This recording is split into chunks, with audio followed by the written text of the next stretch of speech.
الو. ايوه يا حن اب في الدنيا كلها. عايز ايه يا روح امك انجز؟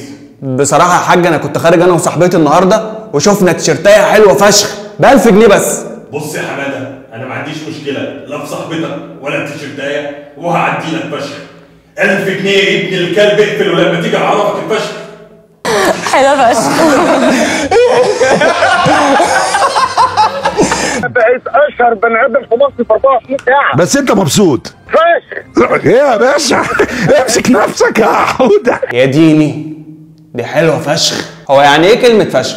هو يعني ايه تستخدم دينك في جمله ملهاش علاقه اصلا بالدين؟ انا عن نفسي اخر معلوماتي عن فشخ ان يكون في اتنين بيتخانقوا مع بعض وفيهم واحد قليل الادب يقول للتاني ده انا هفشخك. سؤال، يا ترى استخدام المصطلحات دي روشنه وتحضر ولا سفاله وقله ادب؟ هيبقى ايه منظر الاب والام وهم مع بنتهم بيشتروا الشبكه والبنت تقول لعريسها قدام ابوه وامه يا ديني الخاتم ده حلو فشخ يا اشرف. يا ترى هيجي اليوم والموضوع يتطور وبعد كده نسمع البنت وهي بتقول على حاجه حلوه بتحبها الحاجه دي حلوه ساعتها نرجع ونقول فين ايام الاحترام، ايام ما كنا بنقول فشخ فشخ بس.